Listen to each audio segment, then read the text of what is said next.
Hai sahabat edukasi, ketemu lagi di channel Haryanto Baharudin, podcast berbicara soal pendidikan dan UMKM. Artinya akreditasi bagi satuan PAUD dan BNF itu seperti apa? Yang pertama, akreditasi itu merupakan penjaminan mutu. Jika satuan atau lembaga pendidikan itu terakreditasi, itu pengakuan terhadap mutu pendidikan atau mutu satuan tersebut. Pengakuan mutu ya? Ya, pengakuan mutu. Nah, biasanya kalau mutunya diakui, juga pemerintah dan pihak-pihak terkait itu tidak segan-segan mengajak kerjasama terhadap satuan-satuan tersebut. Betul, karena mutunya sudah terjamin oleh lembaga yang independen. Ya. Terus kalau perbedaan yang paling mendasar akreditasi 2020 dengan 2019 itu seperti apa? Jadi ada dua hal yang mempengaruhi akreditasi tahun 2020 ini. Yang pertama adanya moratorium. Ya, moratorium ini itu keluar pada saat Menteri Pendidikan mengatakan ketika akreditasi tidak menjamin mutu dan sarjana ya, gelar sarjana tidak menjamin kualitas seseorang. Saya juga sempat dengar. Ya, mungkin saudara juga sempat dengar. Itulah awal kebangkitan daripada akreditasi untuk memperbaiki diri. Jadi tahun 2020 ini ya mempengaruhi pertama itu moratorium itu. Terus yang kedua ya COVID-19 ya, COVID-19 itu juga mempengaruhi proses akreditasi tahun 2020. Nah, momentum tahun 2020 ini karena ada COVID, ada moratorium, itu menjadi titik balik daripada akreditasi untuk memperbaiki diri. Berarti instrumen-instrumen akreditasi juga berubah? Ya, pasti berubah. 2019 ya. Jadi kelihatannya kalau ditanya apa perbedaannya, ya perbedaannya kalau di tahun 2020 ini banyak menggunakan artificial intelligence ya, yang memanfaatkan kecerdasan teknologi. Nah, posisi asesor itu pada posisi menimbang ya. Jadi kecerdasan intelligence ini kemudian diramu oleh asesor untuk dijadikan dalam mengambil keputusan. Artinya perubahan akreditasi tahun ini tidak hanya pada proses yang daring ya, tapi isi juga mengalami perubahan ya. Ya jelas mengalami perubahan. Kalau kemarin kita kan sangat kaku pada 8 standar. Ya, tahun ini itu agak longgar ketika di penilaian akhir. Itu lebih condong kepada bagaimana produk akhir daripada satuan tersebut. Ya, jadi tapi 8 standar ini tetap di awal itu jadi pijakan. Jadi prasyarat ya. Iya, prasyarat 8 standar. Ya, 8 standar. Jadi kita mungkin bukan lagi dokumen minded. Ya. Sudah lebih performan. Ya, kinerja lembaga. Ya, kinerja lembaga lebih condong ke situ. Kalau tadi selain mengalami perubahan pada proses, perubahan pada isi juga, berarti perubahan isi ini mungkin terkait dengan kebijakan moratorium itu ya, dari Menteri Pendidikan dan Kebudayaan, ditambah lagi adanya COVID, akhirnya mengalami perubahan proses. Ya, dan itu mungkin sifatnya sementara kalau proses ya. Karena tahun 2020 ini khusus sekali karena ada COVID. Ya, tapi kalau 2021 ketika keadaan sudah membaik itu kembali kita melakukan seperti biasanya, turun ke lapangan dan lain sebagainya. Jadi saya pikir itu tidak ada masalah karena ada dukungan teknologi yang mempermudah kita. Ya, kita tidak usah sebut merek ya, yang jelas bisa dilakukan secara online. Ya, dilakukan secara online karena memang kita tidak boleh melakukan kunjungan ke satuan. Terus kalau kuota ya, akreditasi untuk Provinsi Sulbar ada berapa banyak lembaga untuk tahun ini? Ya, kalau tahun ini mengalami penurunan karena kondisi ya. Di seluruh negeri juga begitu. Itu kisaran 75. 75 satuan. Ya, satuan. Ya, karena kondisinya COVID tadi. Itu pun juga sebenarnya masih berupa piloting. Ya. Ya, piloting itu ya sebenarnya uji coba juga, cuma ada nilainya gitu. Uji coba instrumen tadi Instrumen ini ya. yang baru itu kemudian ya daripada cuma uji coba ya dikasih nilai lah seperti itu. Ya. Tapi untuk jadwal benar-benar penilaian atau akreditasi itu Ya. belum ya? Ya belum. Itu mungkin 2021. 2020 ini piloting tapi ada nilainya. Ada nilainya. Berapa jumlahnya itu? 75. 75 yang jadi uji coba ya. Uji coba ya. Uji coba instrumen. Iya. Termasuk uji coba aplikasinya juga. Iya, pasti. Itu berarti tahun ini kuota untuk akreditasi di Sulawesi Barat sebanyak 75 lembaga. Itu termasuk PAUD, Ya, PKBM, dan LKP. LKP. Berarti 3 ya, 3 satuan ya. Ya. Ya itu secara rumpun tapi cakupannya itu termasuk di dalam yang dibina oleh Kemenak. Contoh RA, Pondok Pesantren Salafiyah. Ya, Ya itu. ada 75. Jadi ini akreditasi bukan hanya yang dibina oleh Kementerian Pendidikan dan Kebudayaan, Ya. tapi termasuk yang dibina oleh Kementerian Kementerian Agama. Oke, tentang kuota sudah, tentang pentingnya akreditasi sudah. Saya ingin kembali lagi memperuncing soal kenapa sih lembaga harus diakreditasi selain mutu tadi. Ya tadi kan pengakuan.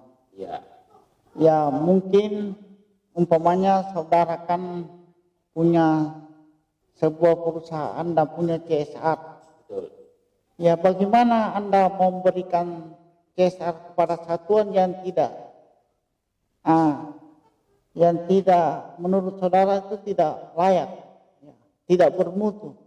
Betul. Nah, pengakuan-pengakuan seperti inilah yang dibutuhkan oleh pihak ketiga, Ya, termasuk dinas pendidikan itu pihak ketiga bagi PKBM, bagi PAUD dan lain sebagainya untuk memberikan bantuannya.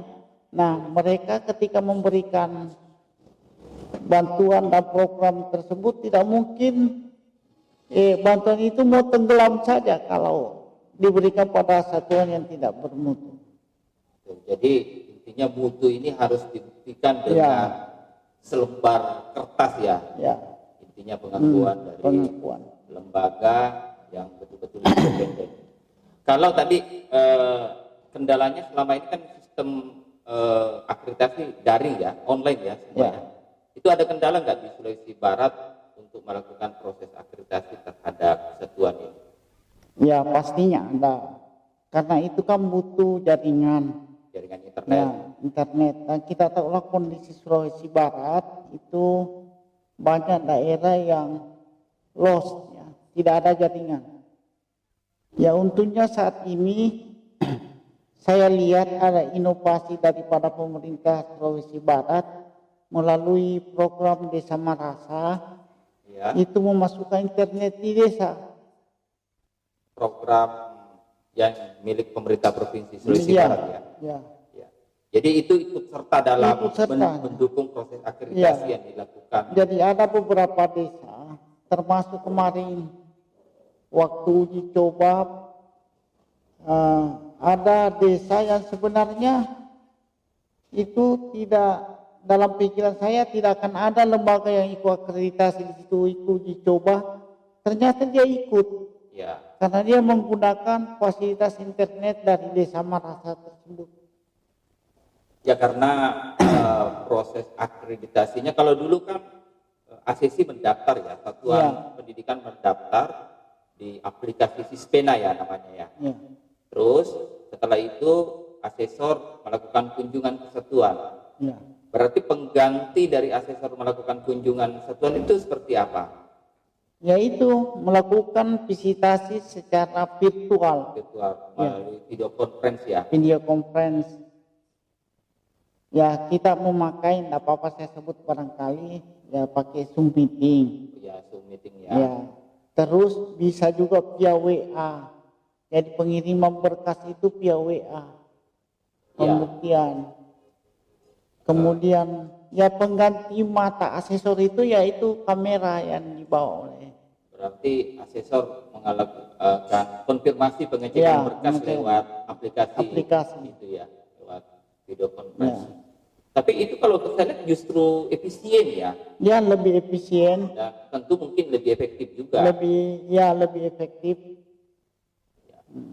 Dan itu mungkin hanya karena corona saja ada pola seperti itu. Ya. Mungkin kalau dalam kondisi normal sudah. Iya, karena memang ada beberapa hal memang kurang terlalu mendukung. Ya. Seperti ya taruhlah saya di PAUD, pendidikan anak usia dini itu bagaimana melihat proses pembelajaran, bagaimana melihat proses persiapan, itu mesti dilihat. Ya. Nah, sekarang itu kendalanya kan penggunaan kamera atau aplikasi-aplikasi tersebut memang bisa, tapi ada lagi kendala.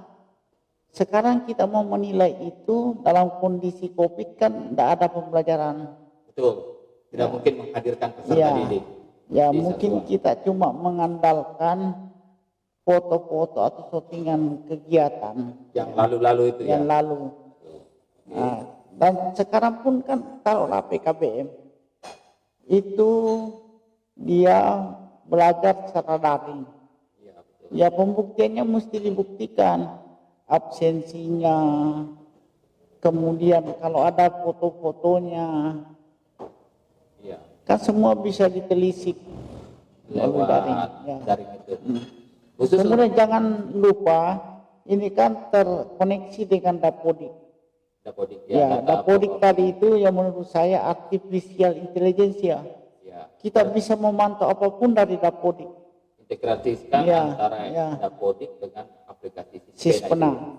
Kalau untuk PKBM, kalau tahun lalu kan yang diakreditasi adalah program pendidikan kesetaraan dan pendidikan keaksaraan ya. Kalau tahun 2020 apakah tetap sama atau mengalami perubahan? Tetap sama tapi ada sedikit penambahan. Seperti ini ya.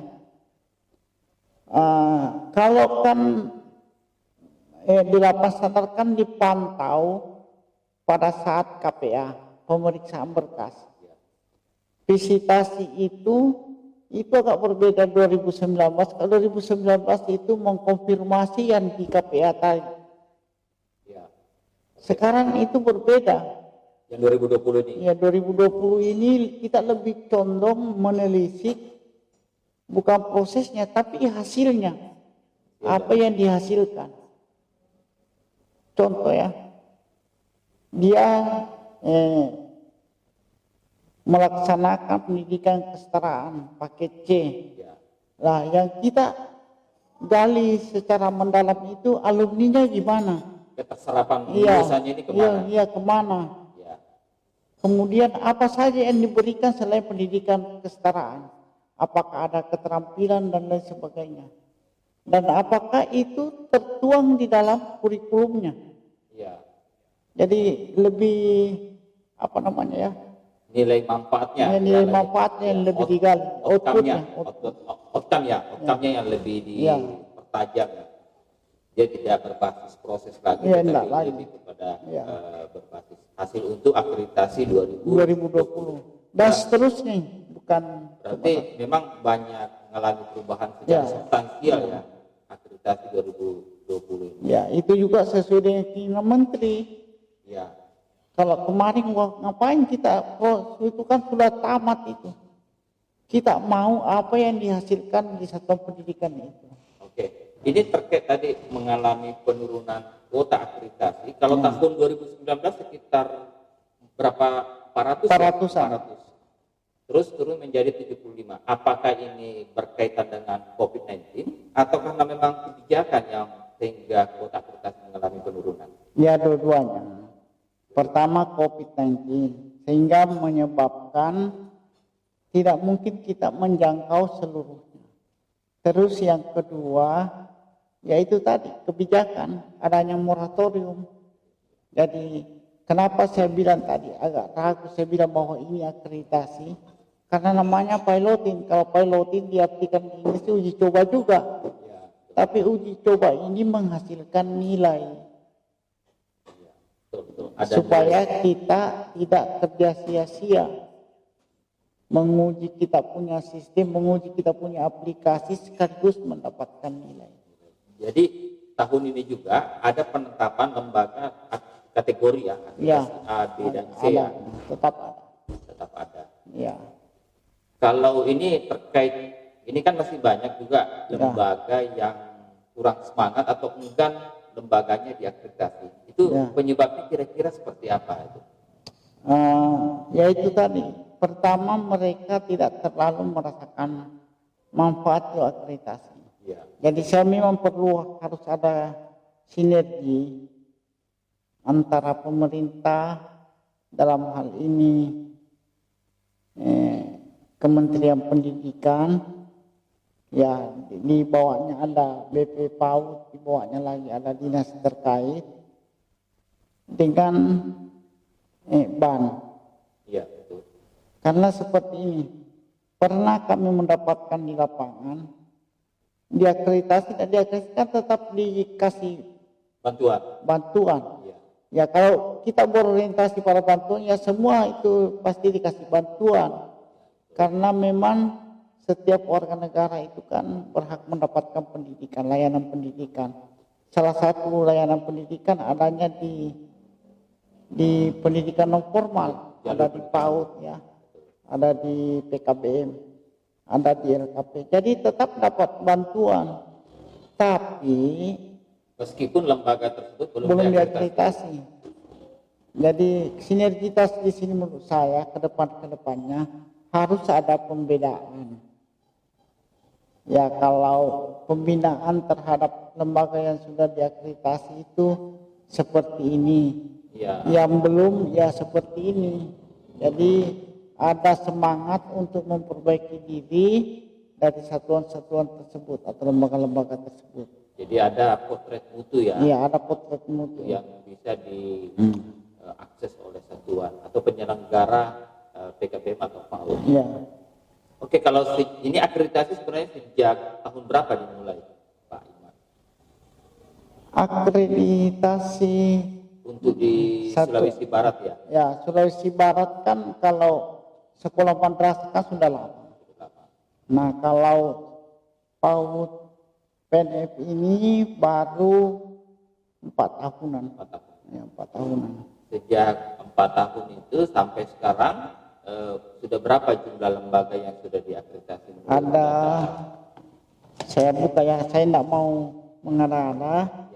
Ya, di sini sampai dengan 2009 itu 949 lembaga dengan klasifikasi PAUD itu 936. Ya, PAUD, terus PKBM ada 82, LKP 47. Nah, secara persentase satuan terakreditasi ya PKBM yang tertinggi. Ya, walaupun ya segi jumlahnya kurang ya. Ya. Dari 178 ya tahun 2019. Kalau tahun sekarang ya turun lagi 177 kurang satu lembaga. Itu 96 yang terakreditasi atau kisaran 53% dari total PKBM di Sulawesi Barat. Ya, yang tertinggi PKBM, yang kedua PAUD dengan 47,15%, kemudian LKP 27,65%. Itu dari sejak dilakukan akreditasi sampai tahun 2019. Karena 2020 belum dihitung ya, karena belum dihitung. Masih proses uji coba ya. Ya. Belum ada penetapan. Nanti bulan 11 baru mulai. akreditasi. Itu kalau untuk tantangan tersendiri pola akreditasi online tahun ini Ya. seperti apa, selain dari jaringan internet tadi, ada nggak kesulitan soal ini kan asesor tentu harus beradaptasi kembali dengan Ya. perubahan-perubahan instrumen ini. Ya pastinya ada. Saya pikir, tapi tidak terlalu besar, karena saya pikir asesor-asesor kita itu sudah melek teknologi. Ya itu ya. Ya, Memang dia karena, sudah karena memang menjadi persyarat kemarin. ya dari prasyarat dia harus menguasai IT. Ya, jadi sepertinya mereka siap. Asesor ya. Ya, Begitupun juga dengan ACC. ACC juga saya pikir siap. Hanya memang untuk ACC yang daerah-daerah yang tidak dijangkau oleh jaringan itu yang jadi kendala. Jadi itu solusinya seperti apa? Daerah-daerah satuan Ya. yang tidak ada jaringan internet. Ya dengan terpaksa ditunda untuk tahun ini. Ya. Tahun 2021 saya pikir mudah-mudahan ini keadaan kembali pulih ya. Dan itu ada lembaga ya di Sulbar Ya. yang terpaksa ditunda karena jaringan internet yang tidak Ya. didukung, ya. Ya. Bukan cuma di Sulbar, se-Indonesia pasti seperti itu. Ya, betul. Ada teman kemarin dari Jawa Timur juga kendalanya seperti itu. Ya, kalau kita berpikir Sulbar Jawa Timur saja terkendala, apalagi kita yang di Kalau ini Sulawesi Barat. Sulawesi Barat kan relatif sudah bagus ya internetnya. Ya, Kecuali mungkin daerah-daerah seperti di Mamasa, mungkin ya masih sekitar ada, Mamasa yang ya, agak mengalami berat. kendala.